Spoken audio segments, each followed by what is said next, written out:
Welcome to the Family Bible Journey. Did you know that when you subscribe to the podcast and follow us on Facebook and Instagram, that you actually make it easier for other people to find the Family Bible Journey? So please follow and subscribe. And thank you for listening.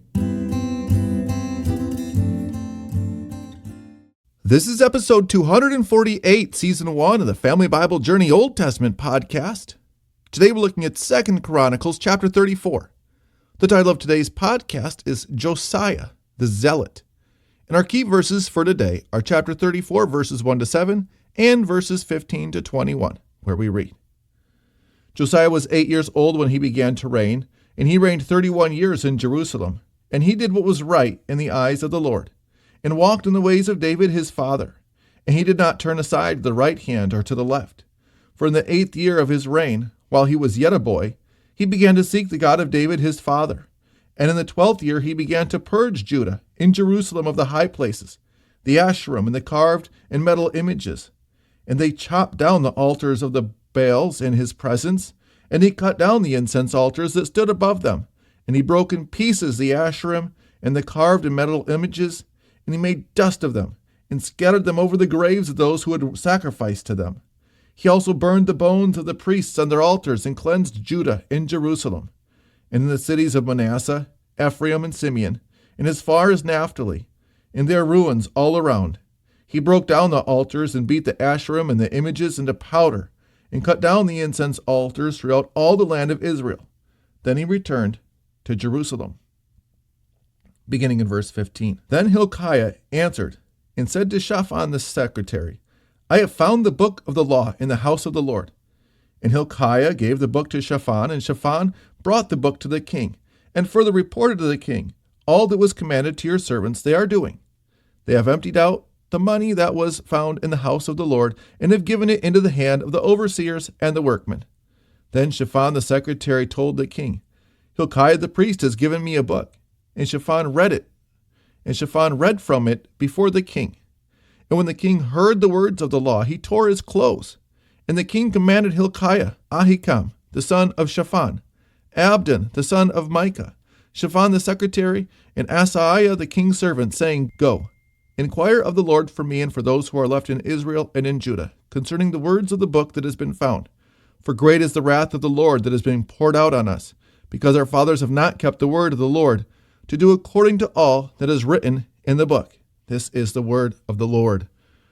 Josiah is certainly one of my favorite characters from this part of the Bible, because he is a king who was wholly devoted to the Lord. I have a red Cairo there marking verse 2 of chapter 34, where it says that he walked in the ways of David his father, turning neither to the left nor to the right.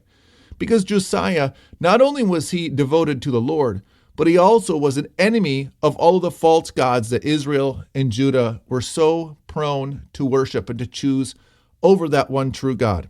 And because he was so zealous for the Lord and for his work, we are told that he went to war against that false worship and idolatry that had plagued Judah and Israel, even covering much of the northern kingdom in Israel, destroying the altars, destroying the idols, destroying the high places and the places where these false gods were worshipped, so that not only was he promoting the worship of the one true God, but he was also going to war, waging war against those false gods that were guilty of slaying the souls of so many of his kinsmen in Israel and in Judah. And we are encouraged as we read this chapter, because in verse 9, we see that there were still many of Ephraim and Manasseh who were coming down to Jerusalem to celebrate the Passover. And I have a note on that verse. It says the religious revival that Hezekiah started decades earlier still had followers coming from the north some 70 years later. And this shows us that when we fight for the Lord and for his purposes, when we are zealous for his people and pointing others to him and to his love, we never know how long that ministry and how long our words are going to have an influence and an effect on the lives of those that we touch. Because here we see that, again, some 70 years later, families are still coming to Jerusalem dedicated to the Lord and forsaking and abstaining from any of that false idol worship that was commonplace in the northern kingdom or in the area, I should say, that was the northern kingdom at this time. And when Josiah hears the words of the law of Moses, we are told that he tears his clothes as a dramatic and public demonstration of his grief and distress. Verse 21, my note says, he knew they were in trouble, even though he had done much to bring them back to faith. And in his distress, we are told that Josiah calls out to a faithful prophetess, a woman named Huldah, who was the wife of someone who served in the temple. And in Huldah, my note on verse 22 says, we have yet another biblical woman of great faith who is a great blessing to God's people. And I want to make sure, as we're going through these Old Testament pages, that we make note of these faithful women and the good work that they did on behalf of God in pointing his people to the Lord, because women like Huldah and Deborah and countless others throughout the Old Testament, it feels sometimes like they do not get their due. But we want to take a moment and honor her as a faithful prophetess who is going to tell Josiah what may have likely been some unsettling news for him. She told him that God's wrath was going to wipe out the nation of Judah, but that he would not be around to see it. And I don't know yet if Josiah understands what she is telling him, but we are going to find out in our next episode where it is, how it is that this prophecy is going to be fulfilled.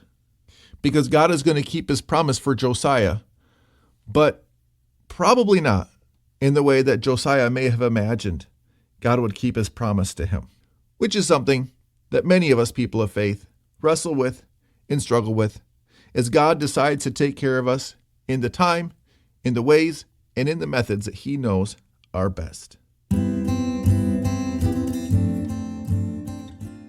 Thanks for listening. If you'd like to share your faith in a super easy way, just click the share button so you can send an episode to a friend in a text or an email or post on social media. Our blessing for today. May you be zealous for the Lord as Josiah was, and restore the hope of others whose faith is weak. Amen.